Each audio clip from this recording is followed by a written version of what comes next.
it was after I was a nurse. So I knew a little bit better pharmacology than I did the first time. So it ended me up in the hospital, and then it ended me up in a lockdown ward on the psych unit for a couple days. And I didn't get too much into the whole psych thing because people there were sorry for themselves. I knew what I had done, and I knew that I had done it myself. And I wasn't sorry for myself. I just needed to get going again. When I talked to the doctor and I expressed how much I wanted to get out, he's like, don't you think you should take some time and examine why you got to this point? He said, you've had 2 attempts and both were very deadly. He said, don't you think you ought to take a look at why you're here? And I said, he said, because if you had been successful, you would now be dead. And I said, well, the dead me wouldn't have bills. I got bills. I got to get out. I have to do this. So he did agree to let me out, but I had to go to outpatient counseling. Luckily, I had a Christian counselor. And they gave me a book that was by Cloud and Hampton called Boundaries in Dating. Oh, did I read that? I had no boundaries when it came to that. But what the book did is help me point me back to the Bible. It had many Bible references in it, and I had been kind of skating along on my own and not really getting back in God's Word. So that helped me focus back on the Bible, and it turned me to several passages about God's grace, God's unmerited favor, that I didn't have to earn grace. It had been mine all along.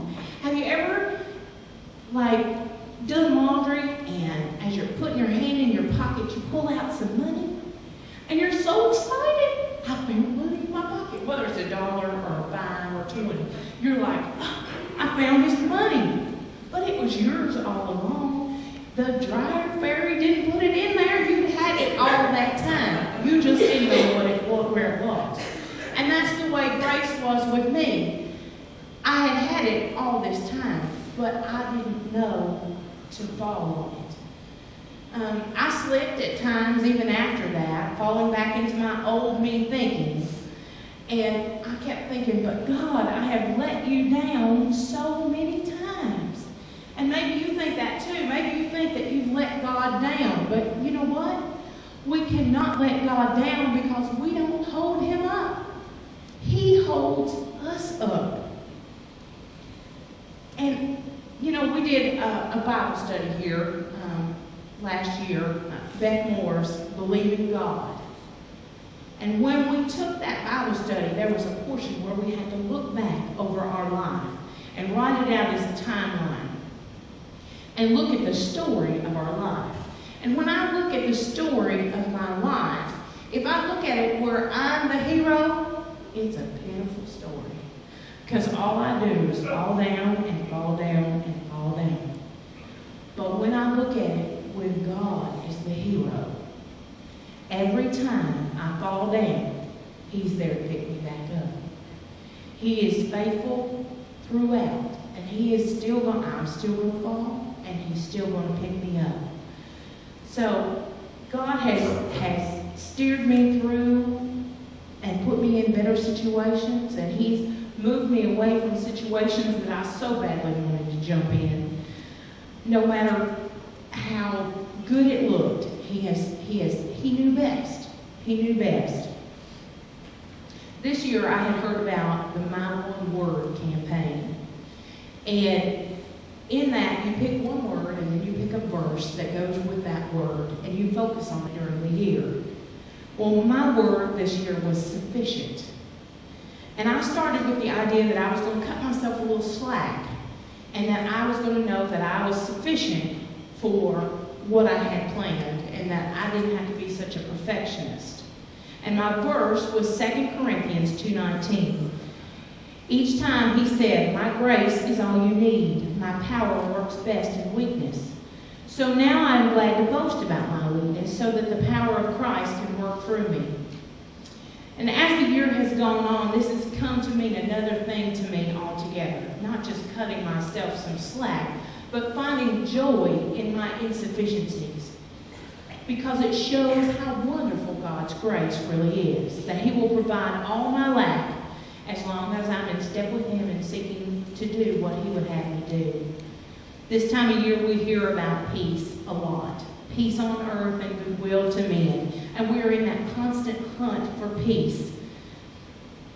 But peace comes from grace. God's grace is knowing that we do not have to do or be it all because someone has already done it all. Jesus has done it all. At the cross, Jesus said, "It is finished." And there's nothing that you or I have to do to put that dot at the end of the sentence. It's done. It's done. Peace is found through grace. Grace is the source and peace is the stream. So if we will lean on the source, we will flow in that stream of peace. In Paul's writing, grace and peace are always a pair. We search and long for peace, and it's found in God's grace. Learning to lean on that grace is a continual process, because I still try to stand on my own a lot. But that's when I get knocked back down, usually. It's a daily struggle, and I have to continually turn to the Word for renewal. And I wish I could take credit for this little acronym, but I'm going to use it every time I get it. It's called BIBLE, Basic Instructions Before Leaving Earth.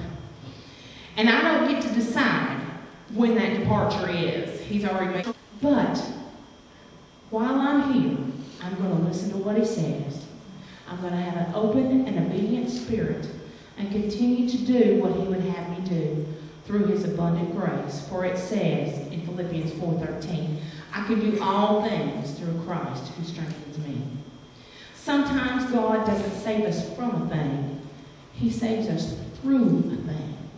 Would I change some of the things in my life if I had a magic eraser to erase it and rewrite it? Oh, you bet. Would I be the daddy's girl and the apple of his eye and the cute little cheerleader with boys lined up around the corner? I would, but I don't know best. I don't know best. If I'd gotten my way, where would I be? I wouldn't have the wonderful husband that God had planned for me, and I wouldn't have my beautiful children who are my entire heart.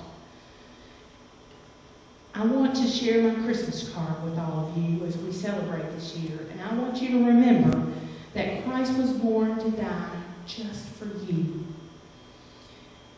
That's how valued you are in God's eyes, that He would sacrifice the best for you. The card has snowflakes on it because we are all different as snowflakes. It says, just think, you're not here by chance, but by God's choosing. His hand has formed you and made you the person that you are. He compares you to no one else. You are one of a kind. You lack nothing that His grace cannot give you. He has allowed you to be here at this time in history to fulfill His special purpose for this generation.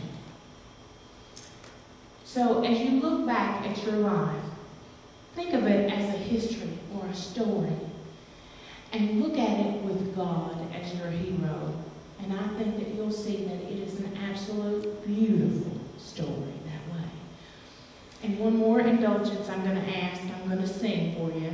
And I hope as you hear the words of this song, you'll think about your beautiful history.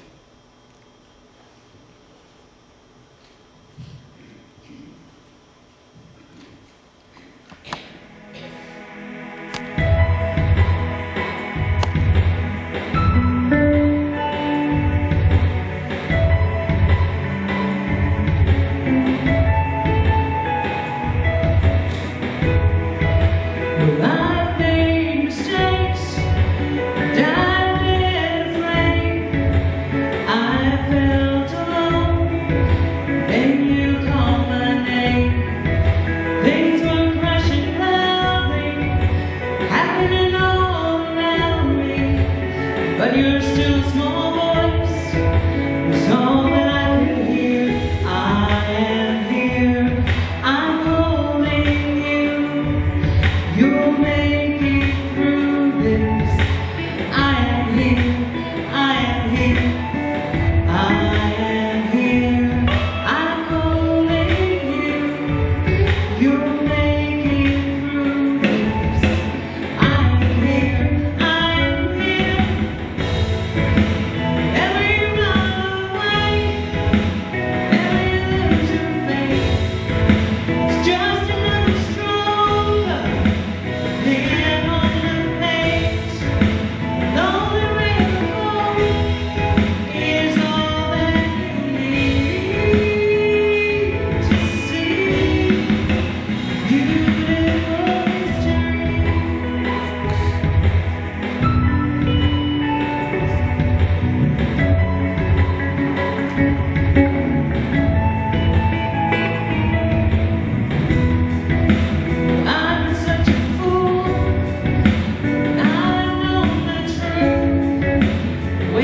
so much time doing what I wanted to.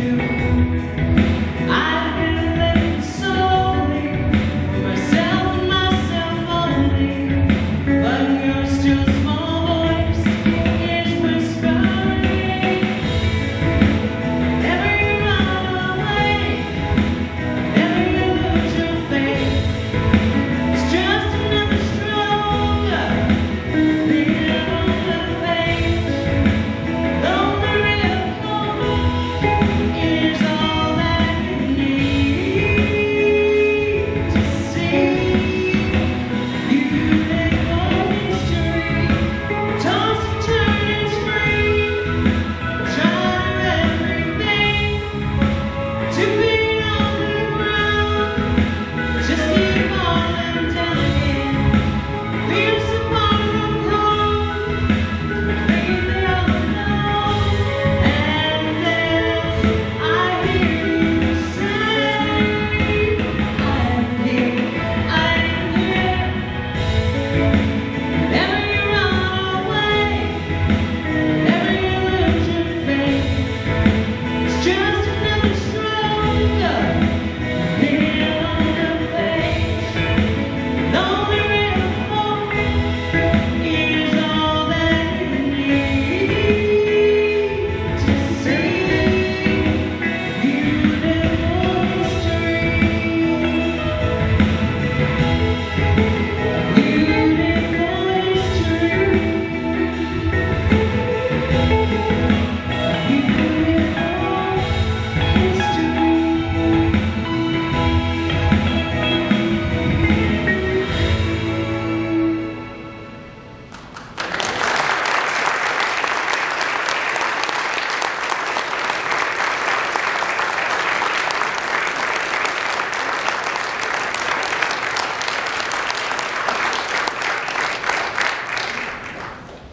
Thank you, Michelle, for that.